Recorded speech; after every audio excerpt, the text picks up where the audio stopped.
السلام عليكم ورحمة الله تعالى وبركاته. أهلا ومرحبا بكم متابعينا الأعزاء. مرحبا بكم أينما كنتم في هذا اللقاء لليوم الأحد 26 من شهر يوليوز لسنة 2020. أرحب بكم في هذا اللقاء الذي سوف نخصصه للحديث عن الوضع في ليبيا.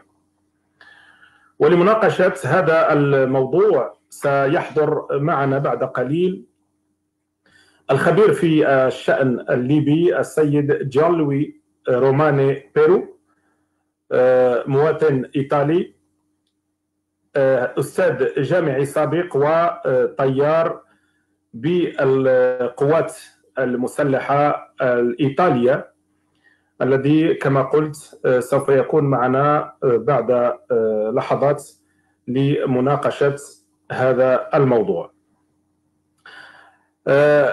ليبيا وهذا الاحتقان الذي تعرفه هذه الدولة الجارة، يعني مجموعة من الدول التي لها باع طويل في المساهمة في حروب في دول كل من سوريا، العراق، اليمن، اليوم باتت يعني تخوض حربا ولو بالوصاية على الأرض الليبية. والمغرب كان من البلدان السباقة التي جرت في إحداث صلح ما بين مختلف الفرقاء في ليبيا، حيث تم جمع المتنازعين في مدينة الصخيرات بالمغرب، وتم توقيع اتفاق أطلق عليه اسم اتفاق الصخيرات. وهذا الاتفاق يعني حدث إجماع حوله من طرف كل المتنازعين، ويعني كانت الأمور على ما يرام، لأن المغرب استثمر مجموعة من العوامل، منها الزمن والوقت والمجهود الكبير، لأجل أن يجتمع الجميع حول مائدة واحدة ويصلون إلى الحل الذي تم توصل إليه تحت رعاية أممية. لكن ما حدث بعد هو أن هذا الاتفاق تم ضربه عرض الحائط من طرف جهة من الجهات المتنازعة داخل ليبيا، وذلك بإعاز من دولة الإمارات العربية المتحدة. اليوم هناك مجموعة من الدول هي إما بشكل مباشر أو غير مباشر معنية بهذا الصراع، ويتعلق الأمر بدولة الإمارات العربية المتحدة، وأيضا كل من فرنسا وروسيا والولايات المتحدة الأمريكية. واليوم نجد أن البرلمان المصري قد رخص لقواته العسكرية من أجل المساهمة في حروب خارج أرض مصر، وهذا الأمر ليس عليه إجماع وطني داخل مصر. إذن كل هذه النقاط سوف نحاول أن نعالجها ونناقشها مع ضيفنا الكريم كما قلت، الذي سيلتحق بنا بعد لحظات قليلة. لماذا نهتم بهذا الموضوع ونتكلم عن ما يحدث في ليبيا؟ لأننا نعرف أن منطقة شمال إفريقيا هي منطقة يعني تؤثر كل دولة في، أو الوضع في كل دولة يؤثر في الدول المجاورة، ومن حقنا كمواطنين مغاربة أن نهتم بما يحدث في ليبيا، لأن أي خروج عن السيطرة في ليبيا قد يجعلها تتحول إلى بؤرة لهذه الجماعات التي يعني تنشأ في مثل هذه الحالات، وتبدأ عملية التقطيع الرؤوس والتقتيل وتهجير المواطنين. ولعل أول دولة غربية قد يمسها أو يطالها هذه النتائج السلبية لأي مشكل في ليبيا هي دولة إيطاليا، ولذلك اخترنا أن يكون معنا ضيفنا اليوم من دولة إيطاليا لمناقشة هذا الموضوع. إذن سنربط الاتصال بضيفنا العزيز. كان الاتفاق على أن يلتحق بنا كما قلت على 10:10 بتوقيت روما، وأظن أنه يحاول ربط الاتصال عبر تقنية بلايف بنا، وهو الآن معنا في هذه اللحظة. إذن باسمكم جميعا أصدقائي الأعزاء أرحب بضيفنا العزيز الذي يلتحق بنا الآن. Bonjour Monsieur Jean-Louis Romane Perrou, comment allez-vous? Bonjour, bien et vous? Très bien, merci beaucoup d'avoir accepté notre invitation. On est très content de vous avoir avec nous. C'est mon plaisir. J'étais en train de parler de la Libye, de ce qui se passe en Libye, de ce qui s'est passé avant en Libye. Étant donné que la plus grande majorité des gens qui me suivent sont d'origine marocaine, et on sait que le Maroc a joué un rôle très important pour résoudre ce problème en Libye. Il y avait une réunion à Skhirat, il y avait un accord qui est sorti de cette réunion, mais par la suite, on a rejeté de revers de la main cet accord et on est revenu au point zéro. Avant d'entrer dans le fond de sujet, est-ce qu'on peut, comment on peut vous présenter en quelques minutes? Je suis un chercheur et consultant international. Je m'occupe de donner des conseils aux organisations internationales, ONG, qui font coopération et développement en Libye. Et ce sont des conseils pour dessiner des stratégies, soit dessiner des programmes d'implémentation de ces stratégies. J'ai travaillé pour une vingtaine d'organisations, évidemment les Nations Unies et plusieurs agences, l'Union européenne et ainsi. Et j'ai surtout travaillé sur la gouvernance locale, sur la société civile, sur la question de la migration, mais j'ai fait beaucoup d'analyses de contexte politique, sécuritaire et économique. Est-ce que c'est votre travail, que vous le faites sur le terrain en Libye ou à distance?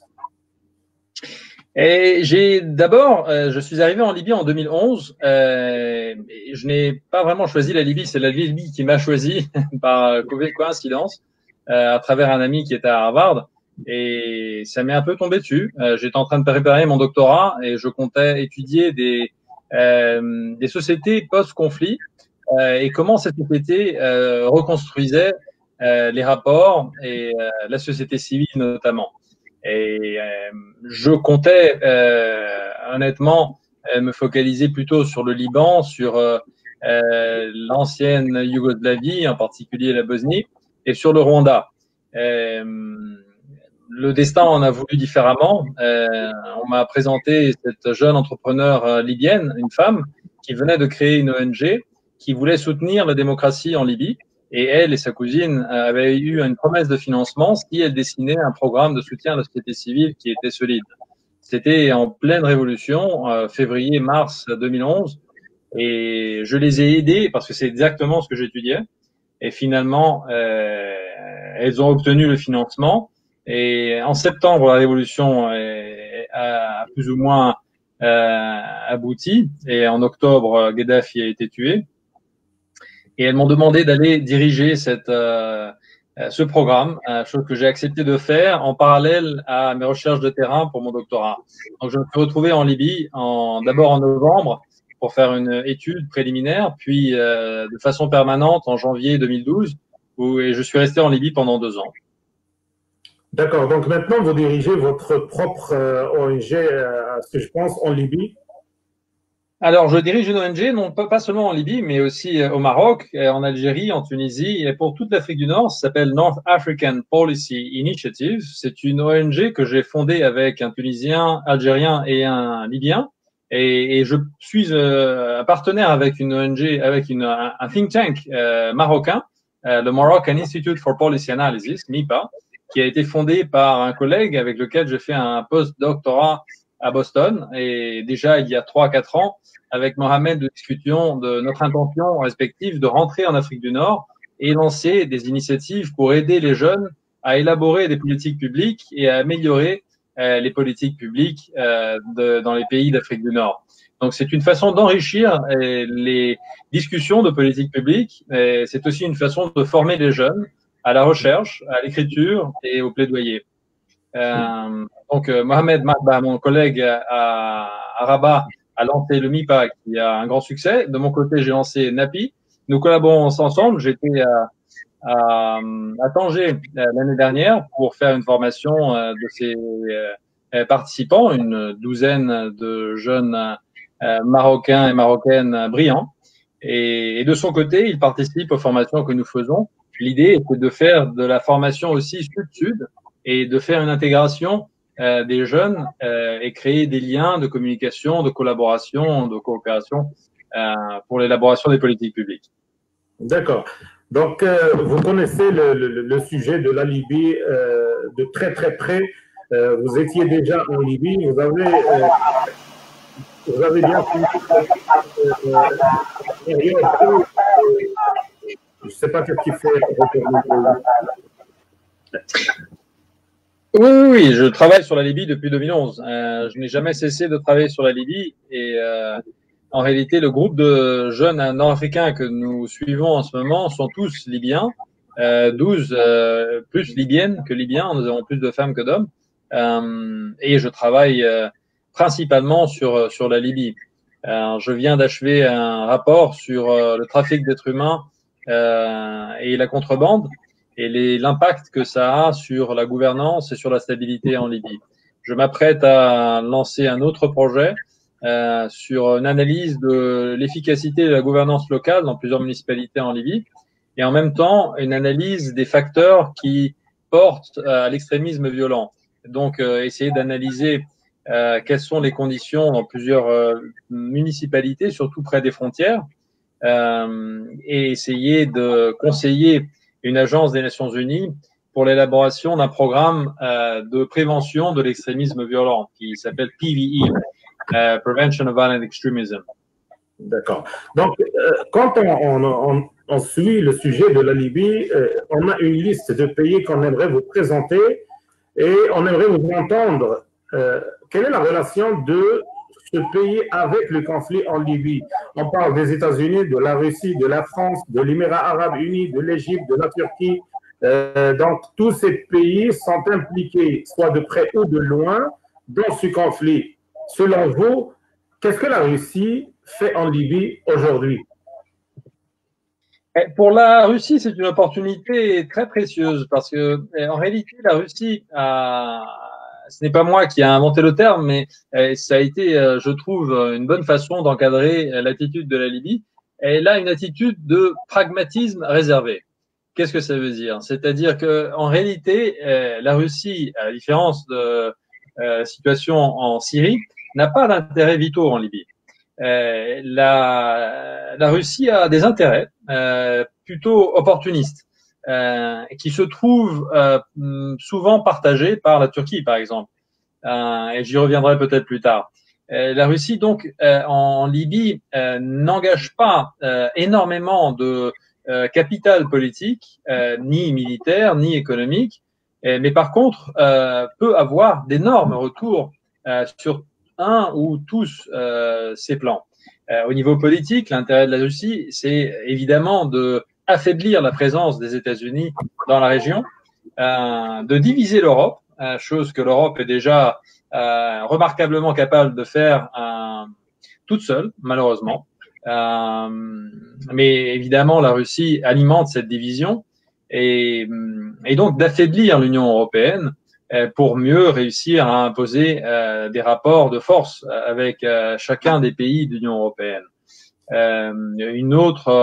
Un autre intérêt stratégique, évidemment, c'est d'avoir plus de clients de la Russie dans la région pour les ventes d'armement, pour la reconstruction, pour simplement élargir sa sphère d'influence politique. Au niveau de la Turquie, vous avez dit qu'elle partage certains intérêts communs avec la Russie. La Turquie fait quoi juste en Libye? Malheureusement, je n'ai pas entendu votre question. Est-ce que vous pouvez la répéter? Au niveau de la Turquie, vous avez dit que la Turquie partage certains je ne dirais pas valeur, mais objectif de la Russie en Libye.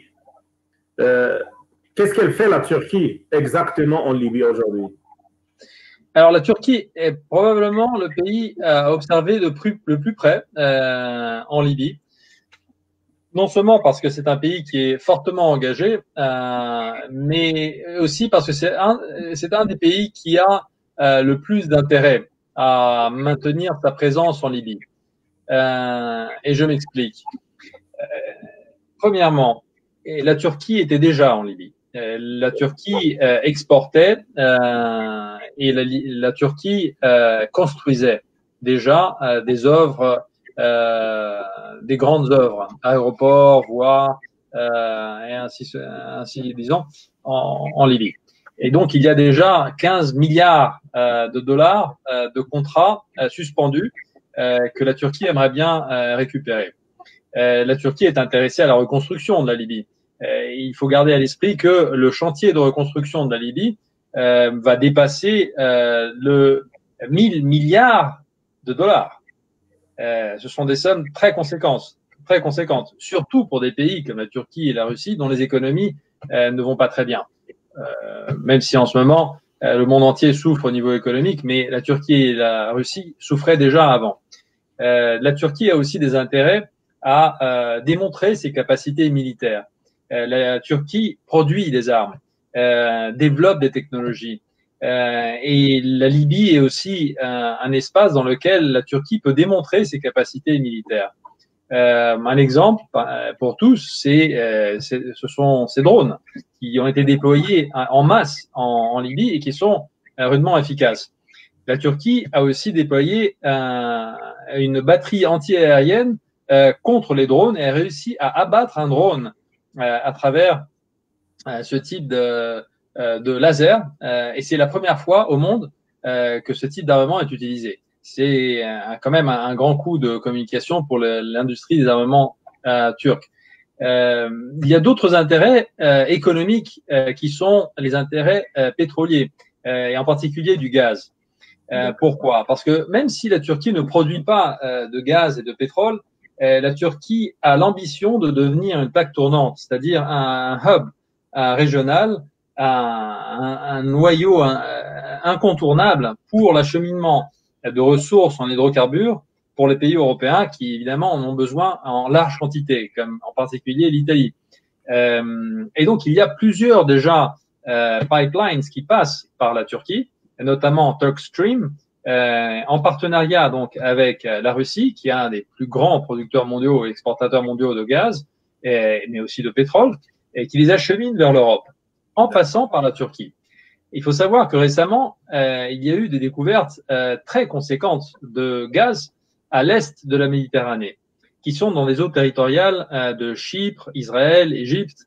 Et il y a un projet qui s'appelle EastMed, Eastern Mediterranean, qui achemine ses ressources en gaz vers l'Europe en passant par Chypre, la Grèce et l'Italie.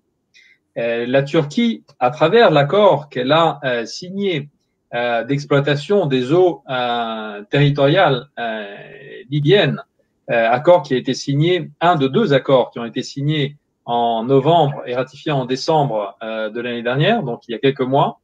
Un étant l'accord militaire, de coopération militaire, et qui a ouvert la voie au déploiement de troupes à terre.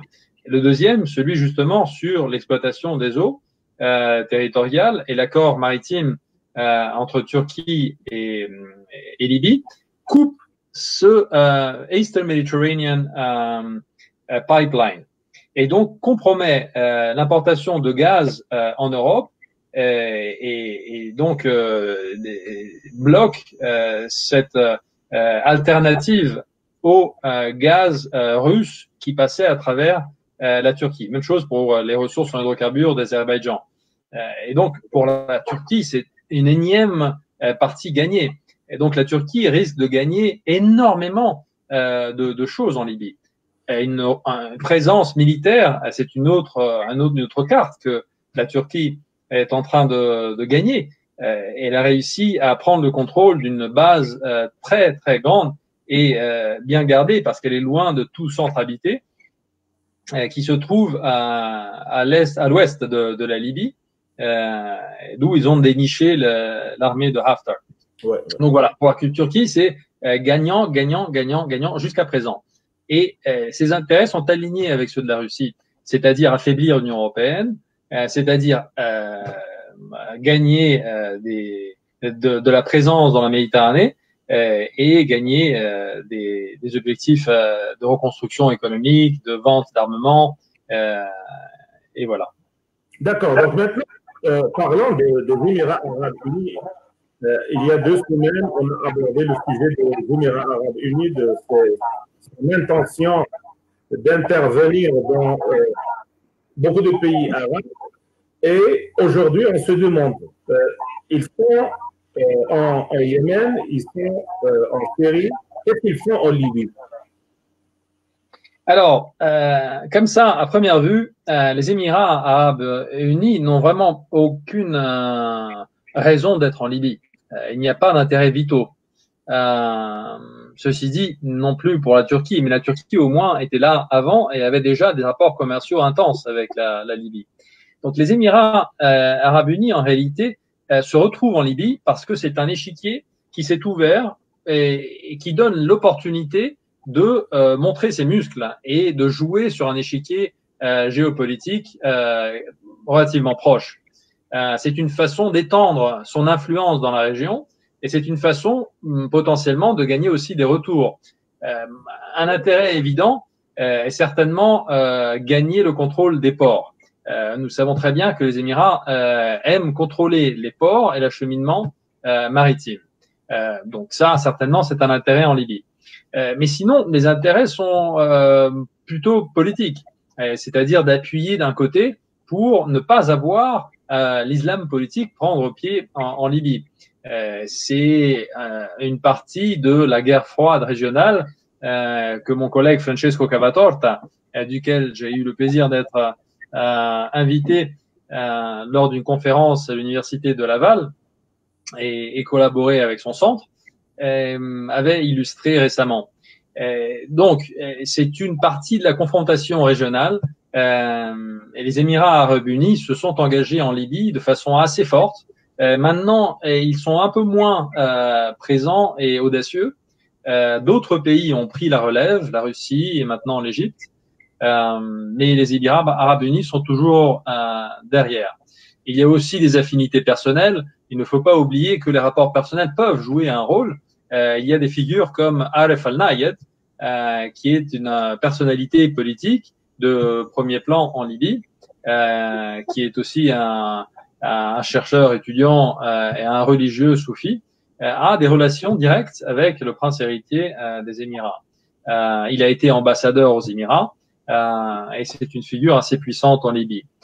Donc il y a certains liens, mais à la différence de l'Égypte, les Émirats arabes unis n'ont pas d'intérêts vitaux en Libye. Ils ont plutôt des intérêts stratégiques et politiques, économiques, et voilà. Donc, parlons de l'Égypte. Est-ce que vous pensez que c'est une intention propre à l'Égypte d'intervenir en Libye, ou bien ils sont vraiment poussés par les Émirats arabes unis? Et vous avez été coupé. Donc, la question est sur l'Égypte. Oui, la question sur l'Égypte, est-ce que c'est vraiment une volonté égyptienne d'intervenir dans le conflit de la Libye, ou bien c'est un mandat qui est demandé par les dirigeants des Émirats arabes unis directement à Sisi? Personnellement, je pense que c'est une initiative égyptienne. Ils peuvent avoir peut-être encouragé, ils peuvent avoir été encouragés certainement, peut-être même soutenus. Ils peuvent être soutenus économiquement parce que vous savez les difficultés économiques que le pays affronte.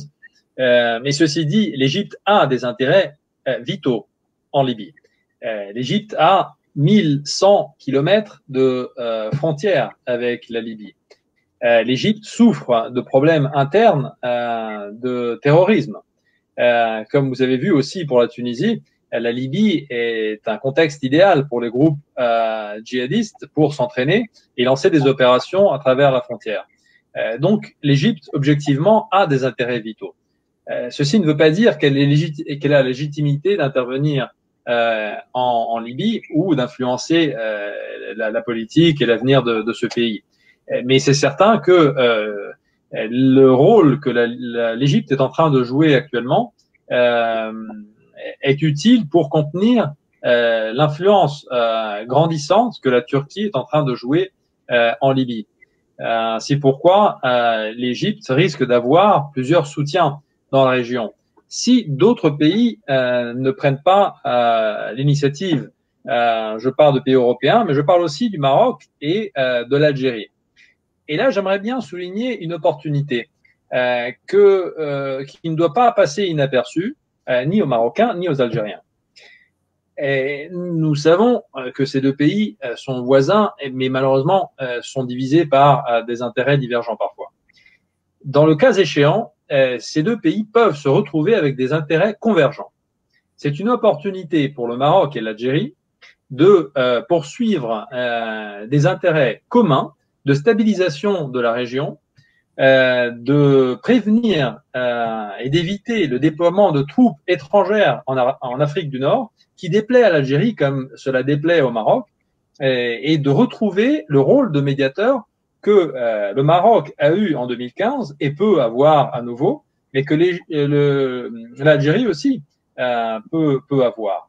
Donc, si ces deux pays se mettent d'accord, ça va avoir une force très forte, une force très importante qui va rallier la communauté internationale, l'Union européenne, pour contenir l'influence grandissante de la Turquie et de la Russie et le déploiement de troupes incessantes de Syriens, de Soudanais, de plusieurs mercenaires russes aussi en Libye. Donc, vous pensez que c'est quelque chose qui est faisable, que les autorités marocaines et algériennes se mettent ensemble afin de parler d'une même voix pour résoudre ce problème? Personnellement, je le crois. Pourquoi? Parce que ces deux pays, de toute façon, l'avenir de ces deux pays est commun. Donc, c'est une question de temps pour que ces deux pays retournent à l'entente. Si c'est pas maintenant, si ce n'est pas la prochaine génération, c'est une question de temps. Mais c'est inexorable. Ces deux pays vont devoir se mettre d'accord et retrouver leur chemin commun parce qu'ils ont un avenir qui est lié. Cette situation peut accélérer ce processus parce que c'est une crise que l'Afrique du Nord doit aborder. Et l'Algérie et le Maroc se retrouvent avec une vision et un rôle commun. Les deux soutiennent les Nations Unies et les accords internationaux, le cadre de médiation internationale. Les deux pays ne veulent pas voir une influence grandissante de la Turquie ou de la Russie, mais peut-être probablement même pas de l'Égypte en Libye. Et donc ces deux pays, évidemment, ne veulent pas voir une déstabilisation qui peut avoir un effet de domino dans la région. Nous avons vu déjà ce qui s'est passé après 2011 avec la déstabilisation de la Libye, l'impact immédiat que ça a eu au Mali. Et maintenant, nous avons tout le Sahel qui est instable, qui crée énormément de problèmes pour l'Algérie et le Maroc. Donc l'Algérie et le Maroc ont tout intérêt d'avoir une Libye stable, sans mercenaires étrangers, et qui n'est pas dans les mains de pays tiers qui n'ont pas d'intérêts vitaux en Libye, mais qui simplement tirent les ficelles pour des intérêts politiques et économiques. Donc, on parle de registres différents. Et c'est pour ça que je pense personnellement qu'il y a une convergence. Le troisième pays qui pourrait se joindre à une initiative de ce type-là est naturellement la Tunisie. La Tunisie aussi a une prédilection pour soutenir le cadre international, les Nations Unies. Peut-être, et ces trois pays-là ont peut-être un peu plus de propension à parler avec le gouvernement, le GNA, ou le GEN en français. Et donc, il y a un certain alignement de ces pays, un alignement dans les intérêts et un alignement dans le rôle que ces pays veulent jouer. C'est-à-dire pas un rôle agressif d'envoyer des troupes sur le terrain, mais un rôle de médiateur pour revenir dans un cadre politique et de médiation internationale. C'est une opportunité à saisir, à mon avis. Et comme vous avez dit, déjà, le Maroc a une expérience là-dedans. Il a été déjà sur le sujet en 2015 et on entendait parler chaque jour ou presque de cette réunion qui a eu lieu à Sakhirat. Et cet accord qui est sorti à partir du Maroc, mais aujourd'hui, est-ce que vous ne voyez pas que il y a une volonté d'annuler ce traité ou cet accord et de revenir au point zéro? Est-ce qu'on est sur le bord d'une guerre qui peut partir en Libye du moment où lendemain, l'Égypte qui parle maintenant de la guerre, d'envoyer des militaires, il y a même des médias égyptiens qui disent que l'Égypte va finir la guerre dans quelques heures ou quelques jours et il va écraser la Turquie, qui commence une sorte de propagande de guerre. Est-ce que vous pensez qu'on est vraiment proche d'une guerre militaire entre l'Égypte et la Turquie sur le sol libyen? Non, je l'exclus presque entièrement, presque catégoriquement. Alors, je pense que l'Égypte, il est probable que l'Égypte envoie ses troupes en Libye. Et ça, c'est probable. Et ça peut même arriver très, très bientôt. Et la narrative est plutôt à lire dans ce sens-là, c'est-à-dire que c'est une narrative qui veut développer un soutien populaire. Et je dois dire que Sisi est en train de bouger assez habilement pour créer les conditions favorables pour le déploiement de troupes. Quelles sont ces conditions favorables? Un accord de la Chambre des représentants libyenne, il l'a obtenu. Un accord du Parlement égyptien, il l'a obtenu. Un soutien populaire en Libye et un soutien populaire en Égypte. Une fois que ces 4 éléments sont réunis, l'Égypte peut déployer des troupes. Mais attention, l'Égypte a des intérêts vitaux qui sont de protéger ses frontières et un intérêt secondaire de ne pas avoir comme voisins les frères musulmans. L'intérêt vital est sur les frontières, non pas à Sirte ou à Djoufra pour combattre contre l'armée turque ou les mercenaires syriens rebelles et les forces libyennes. Donc, personnellement, j'exclus le cas de figure dans lequel on verrait des troupes égyptiennes aller jusqu'au front, combattre en première ligne à Djoufra et à Sirte. Personnellement, je l'exclus. Mais par contre, déployer des troupes pour protéger les frontières et soutenir Haftar pour renforcer le signal que Sirte est une ligne rouge, après que ça tienne ou pas, c'est une autre histoire. Mais de toute manière, marquer la présence et une fois que les troupes sont sur le terrain, demander une négociation pour que tous les troupes, tous les mercenaires étrangers partent de la Libye. Si l'Égypte ne déployait pas ses troupes, elle n'aurait pas suffisamment de levier pour demander cette contrepartie. Et malheureusement, l'Europe aussi, mais aucun acteur aujourd'hui ne peut demander comme contrepartie que les troupes russes, syriennes, pro-Assad, syriennes et rebelles, soudanaises, tchadiennes, qui combattent en Libye et turques, quittent le pays. Il faut avoir des troupes sur le terrain, malheureusement. Et je doute que les États-Unis, l'Europe ou d'autres pays aient l'intention de le faire. Donc, dans ce sens-là, je suis moins alarmiste que certains de mes collègues quand je vois que l'Égypte s'apprête à envoyer des troupes en Libye.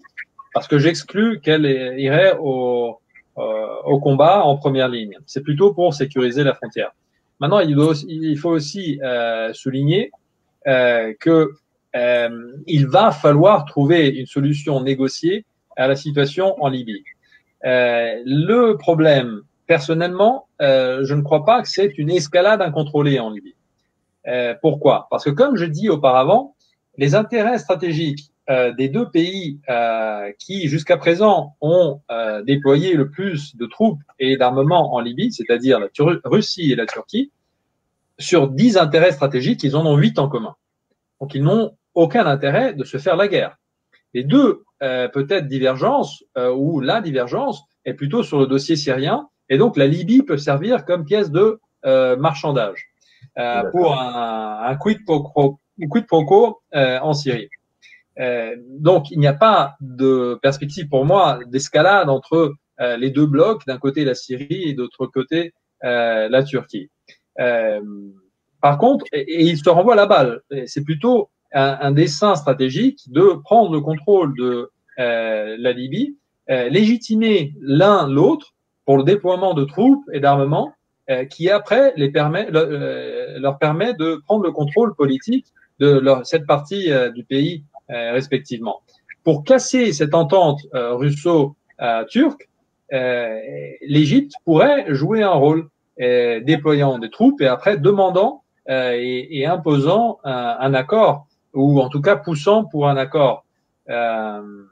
Donc, je ne suis pas aussi alarmiste que ça. Mais à nouveau, je préférerais voir d'autres pays de la région, comme le Maroc et l'Algérie et la Tunisie, avoir un rôle plus important. Parce que ce sont des pays qui sont plus neutres, qui n'ont pas d'intérêt et qui n'ont pas mis leurs mains dans les entrailles libyennes aussi profondément que tous les pays que nous avons mentionnés jusqu'à présent. Alors, pour rejoindre un accord de paix et dessiner une feuille de route pour la transition et la stabilisation de la Libye, c'est évidemment beaucoup plus crédible d'avoir des pays qui ne se sont pas engagés avec des troupes, des armements, des soutiens directs, des bombardements dans le pays. Donc, selon vous, question de guerre, c'est quelque chose qui est très loin de se réaliser demain ou après-demain.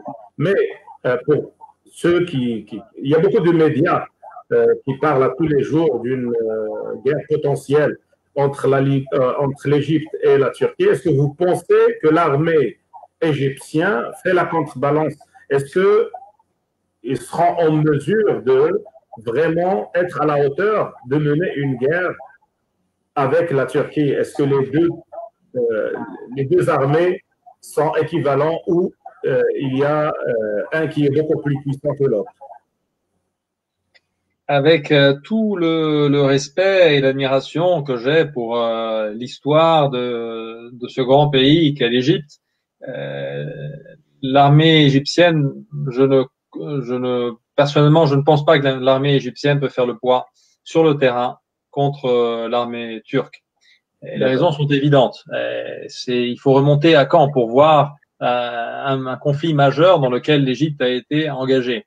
Et quand les militaires sont rompus au combat, évidemment, ils deviennent plus efficaces. La Turquie est plus que rompue au combat. La Turquie produit ses armements. La Turquie est constamment à l'offensive à ses portes. Et donc, évidemment, ils sont beaucoup plus prêts au combat. Mais je ne crois pas que l'Égypte pourrait contenir toute seule, mais même avec les mercenaires de Wagner, les Russes, ils risqueraient de prendre des revers. Ce n'est pas dans l'intérêt, et surtout ce n'est pas dans l'intérêt national égyptien. Pourquoi aller à la confrontation à Sirte? Si la Turquie était aux portes et il y avait une autre type de menace, alors je peux comprendre. Ce qui peut peut-être arriver, c'est-à-dire que la bataille à Sirte, même si j'exclus l'escalade incontrôlée, je n'exclus pas par contre que Sirte tombe. Il peut y avoir une offensive sur Sirte. Par ailleurs, Haftar a un peu disparu récemment, après les gros revers qu'il a souffert. Il y a des nouvelles de troupes libyennes, de grandes tribus puissantes de l'Est, qui se sont retirées de Sirte.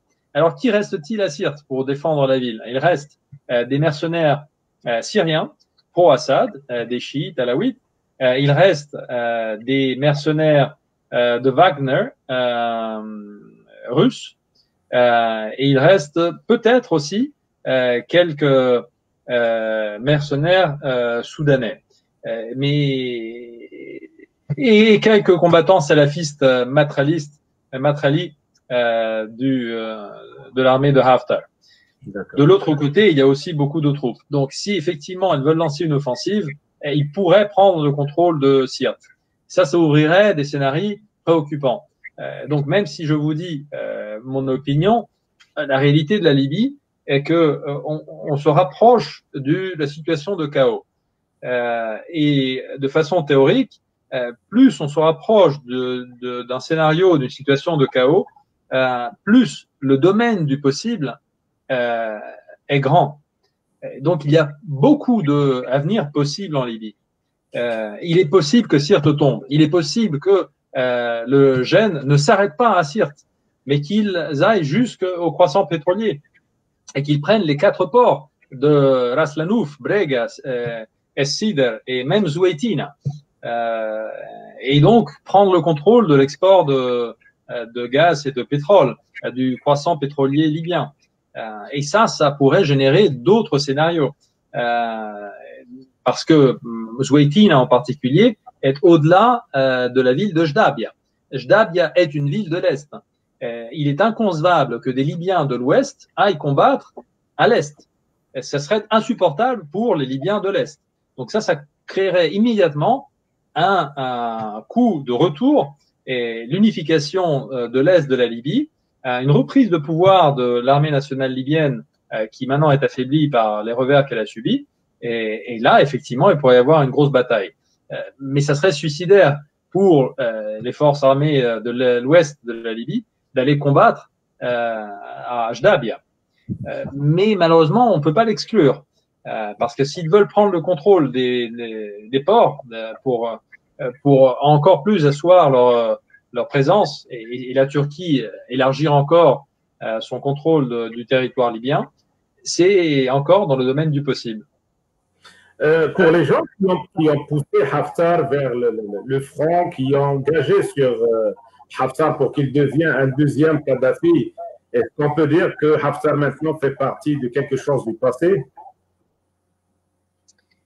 Par expérience, je ne retire pas un politique ou un militaire d'un scénario jusqu'au moment où cette personne soit est morte ou a quitté le pays. Parce que l'expérience nous enseigne qu'il peut y avoir toujours des rebondissements. Actuellement, Haftar est extrêmement affaibli. Il a un peu disparu, mais je ne garantis pas qu'il ne réapparaisse pas.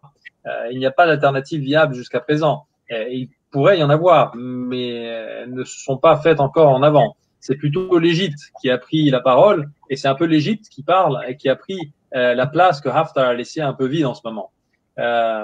Mais non, personnellement, c'est encore trop tôt pour parler de Haftar au passé. D'accord. J'ai reçu une question d'un de mes collègues au journal As-Sahaba, et il dit dans sa question: Antonio Guterres, secrétaire général de l'ONU, a assuré que le conflit en Libye est entré dans une nouvelle phase où l'ingérence étrangère a atteint des niveaux inégalés. Pourquoi la France, par exemple, critique l'intervention turque, mais ne dit rien concernant l'intervention des Émirats arabes unis et de l'Égypte? Il y a des alignements d'intérêts entre les pays que votre collègue vient de citer. Donc, c'est évident que chaque côté souligne les ingérences de l'autre. Et il faut dire quand même que la quantité d'armement et le niveau d'ingérence que la Turquie a rejoint est inégalé. Il y a 6 mois, la situation, ou peut-être, était différente. Mais au jour d'aujourd'hui, c'est inégalé. Donc, même objectivement, un pays neutre qui observe le pays du dehors observe que c'est la Turquie qui a signé 2 accords, un de coopération militaire et un deuxième de coopération et de zone d'intérêt maritime, qui remet en discussion toute la géopolitique de la Méditerranée. Et c'est la Turquie qui envoie des porte-containers, enfin pas des porte-containers, mais des bateaux, des navires qui amènent des tonnes et des tonnes de munitions et d'armement. Pour amener l'équivalent d'un navire plein d'armement, il faut 80 avions. Donc, même s'il y a plein d'avions qui arrivent des Émirats arabes unis ou de l'Égypte, ça ne fait pas le poids. Donc, il faut quand même regarder. C'est vrai que l'ingérence au niveau conceptuel est égale, c'est-à-dire que ces pays-là, les Émirats arabes unis, l'Égypte, la Turquie et par le passé aussi le Qatar, s'ingérer dans les affaires libyennes. Et après, maintenant, il faut rentrer aussi dans les ordres de mesure. Là, la Turquie est dans un ordre de mesure qui est inégalé. Donc, je pense que c'est plutôt correct que la France le souligne et que la France en demande des comptes. La France a aussi essayé d'arraisonner un navire turc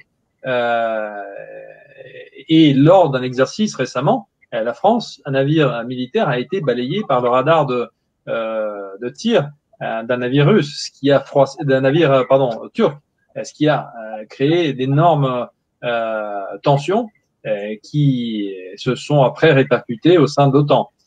C'est très compliqué tout ça parce que ça, la Turquie est un pays de l'OTAN. Donc ça va avoir des répercussions très fortes, répercussions politiques, géopolitiques, économiques pour EastMed aussi. L'Italie, la Grèce sont très mécontentes. Et on n'a pas encore abordé la question migratoire. La Turquie avait fait un accord pour contenir le flux migratoire dans les Balkans, avec comme contrepartie des sommes très conséquentes qui ont été payées par l'Union européenne.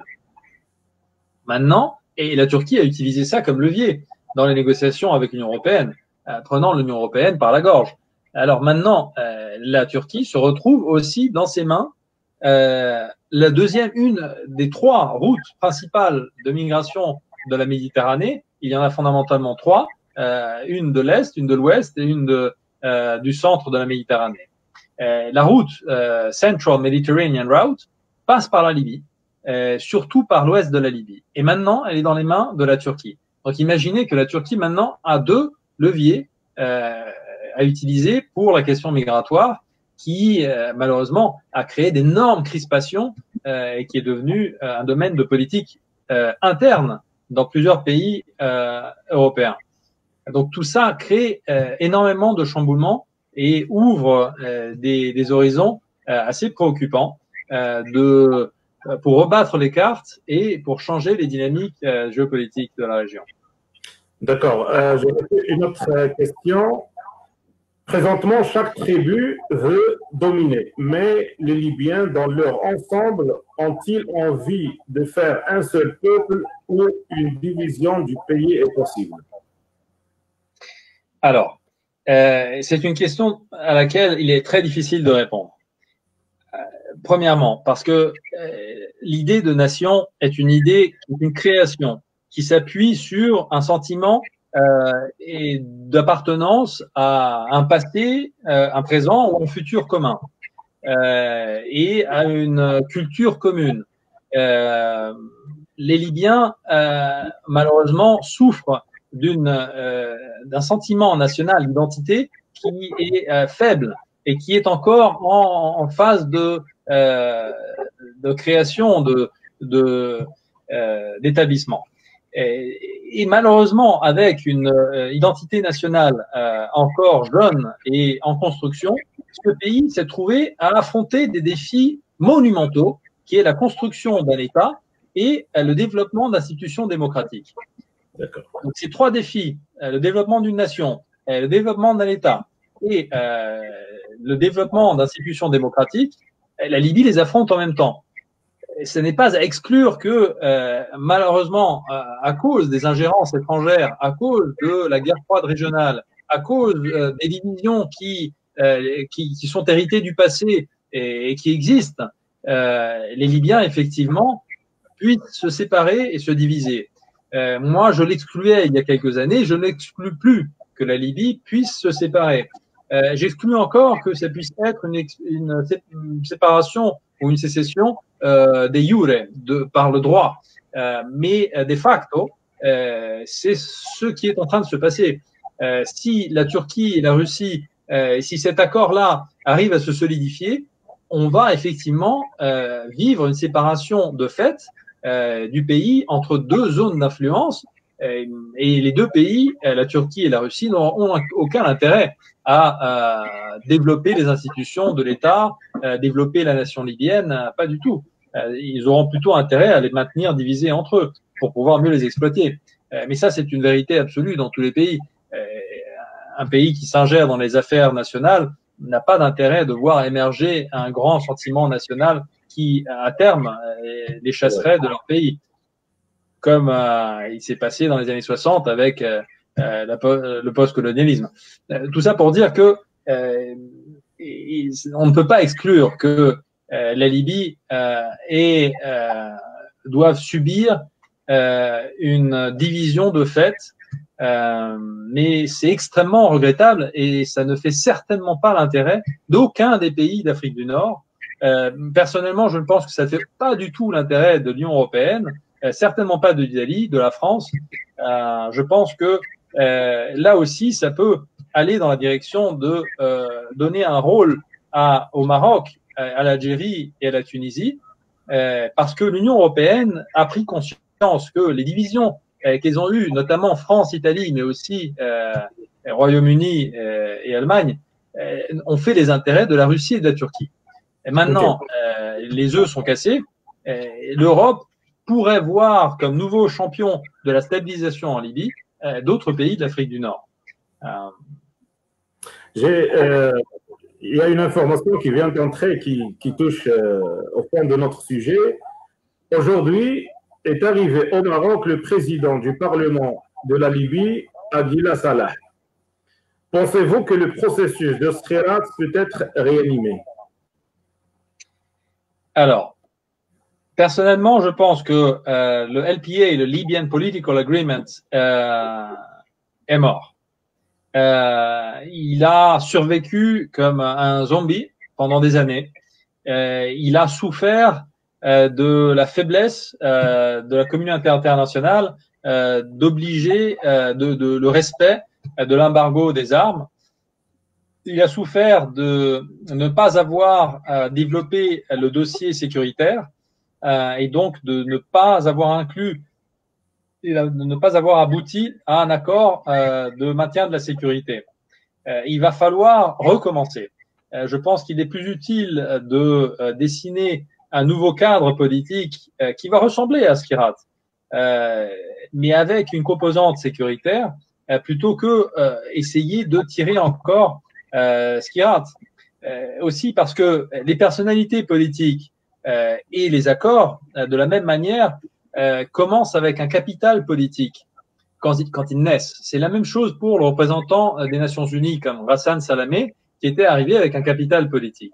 Après 2 ans, 3 ans, 4 ans, voire 5 ans pour Skhirat, bientôt en décembre, ce capital politique disparaît.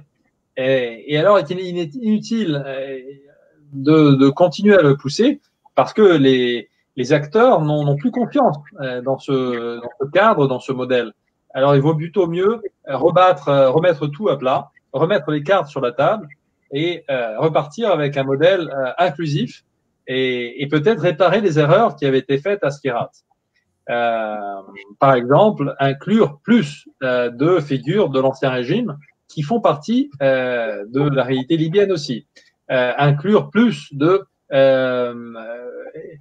leaders tribaux, leaders sociaux, élargir la participation aux discussions et inclure les participations sécuritaires et créer un cadre sécuritaire qui va être nécessaire pour donner lieu à un accord politique.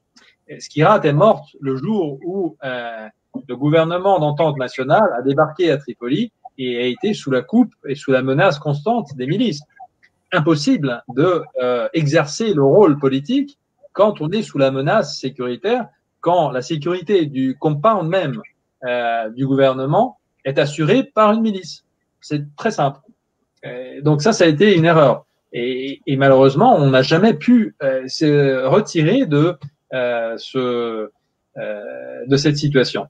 Donc il va falloir être créatif, il va falloir imaginer un cadre politique à travers des discussions inclusives, participatives avec les Libyens et avec les acteurs de la région.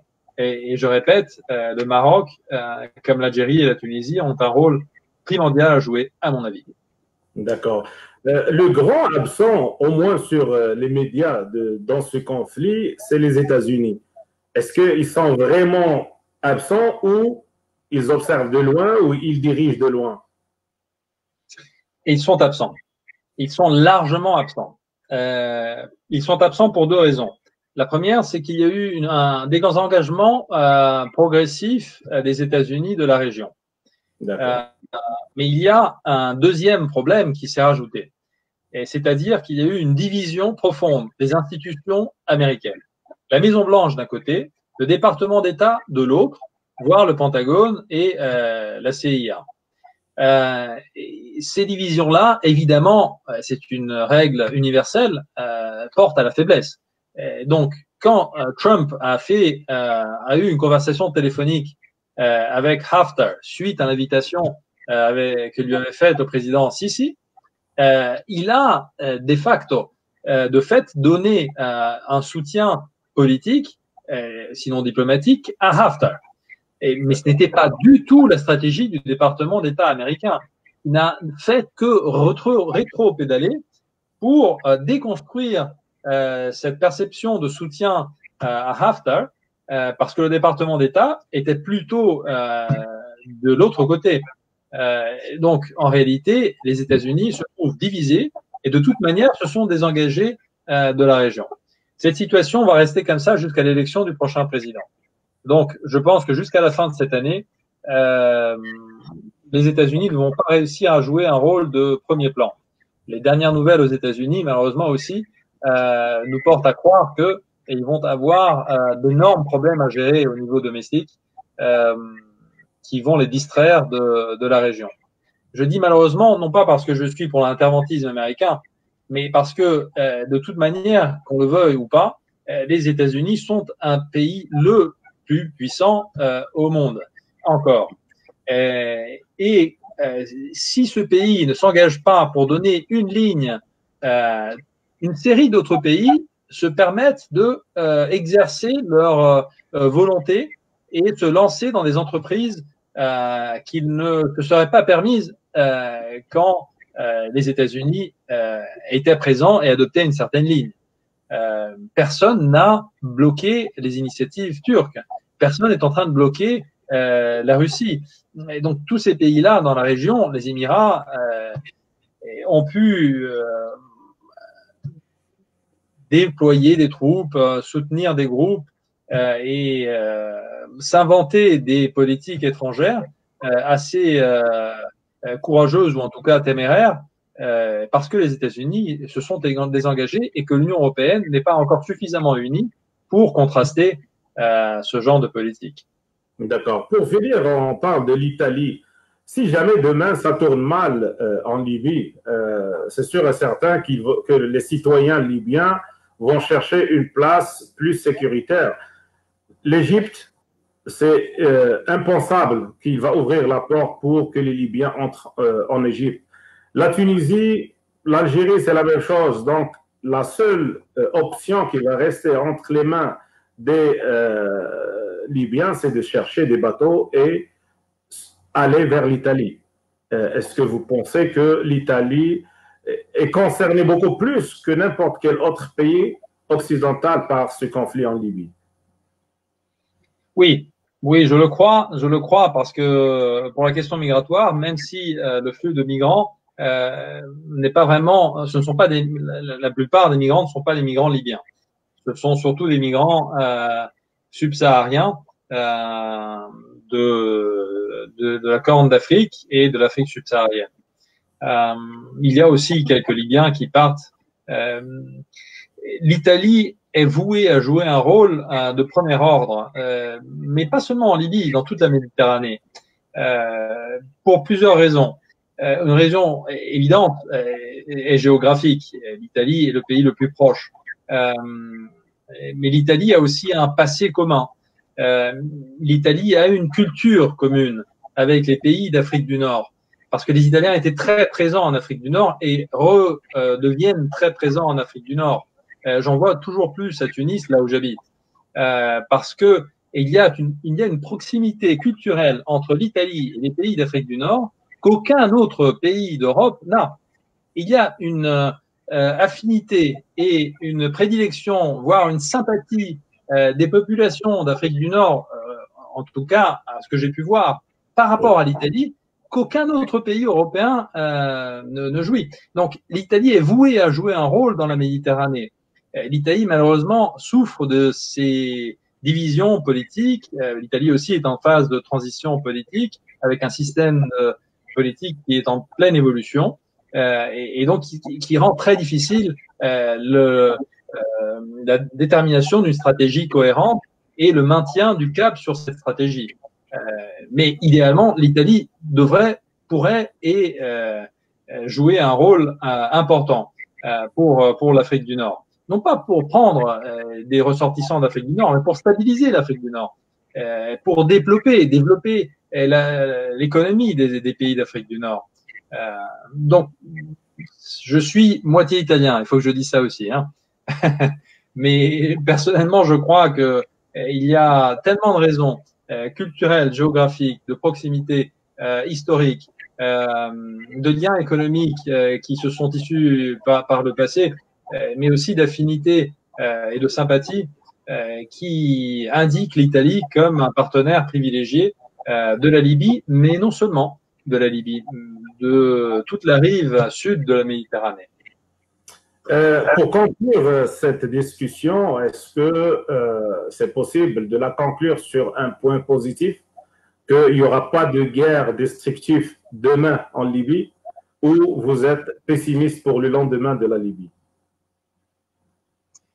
Alors, par nature, je suis optimiste. Parce que je travaille avec les activistes, avec les personnes qui s'engagent, et donc je suis résolument convaincu que quand il y a des communautés qui veulent améliorer leur avenir, de toute manière, un jour ou l'autre, ils devront trouver des solutions à leurs problèmes. Je connais trop de Libyens brillants, engagés, qui veulent la stabilité dans leur pays, qui se parlent entre eux, pour penser que la Libye est vouée à devenir l'enfer sur terre. La Libye aura un avenir et ce sera un bel avenir. Le problème, c'est quand cet avenir va arriver. Certainement, il y a d'énormes défis encore à résoudre. Donc, tout en étant optimiste, je ne pense pas qu'on verra une stabilité, disons, solide en Libye bientôt. Il y a encore plusieurs nœuds à résoudre, plusieurs péripéties, et on va avoir encore plusieurs rebondissements. Je n'exclus pas qu'il y ait encore des combats, je n'exclus pas qu'il y ait une attaque à Sirte, je n'exclus pas que Sirte tombe, et je n'exclus pas que les forces du GEN aient la mauvaise idée de prendre le contrôle du croissant pétrolier. Et donc, de nouveaux scénarios s'ouvrent. Mais je suis confiant qu'un jour ou l'autre, on va trouver des solutions. Et c'est pour ça que j'insiste que les pays d'Afrique du Nord s'engagent pour ce pays qui appartient à leur bassin culturel, géographique et économique. C'est l'intérêt, mais c'est aussi l'intérêt de l'Italie et de l'Europe. Donc l'Europe maintenant se doit d'agir et le Maroc et l'Algérie et la Tunisie aussi se doivent de s'engager. Il y a moyen de trouver des solutions au conflit libyen. Il va falloir désengager maintenant les pays qui se sont engagés avec des troupes au sol et avec des armements. Parce que malheureusement, ça ferme les perspectives de négociation pour les Libyens. Ça déplace les intérêts des mains libyennes aux mains étrangères. Donc voilà, je reste optimiste. Je connais énormément de Libyens brillants en Libye et à l'étranger, qui adorent leur pays et qui œuvrent pour que ce pays reste ensemble, uni, et se réinvente un avenir meilleur que le passé récent et moins récent qu'ils ont dû vivre. Merci beaucoup, Monsieur Jean-Louis Romane Peru. Merci pour votre présence, pour votre générosité. On a beaucoup appris de choses en parlant avec vous et espérons vous revoir une autre fois. Merci à vous, bonne chance et à une prochaine. Ok, à la prochaine. Merci beaucoup, monsieur. Au revoir. إذا تابعتم أصدقائي الأعزاء هذا الحوار الشيق والممتع مع السيد جون لوي روماني بيرو الذي هو طيار سابق في القوات المسلحة الإيطالية، وأيضا أستاذ جامعي سابق ويدير إحدى المنظمات ONG التي تعنى بقضايا شمال إفريقيا، وعلى وجه الخصوص القضية الليبية.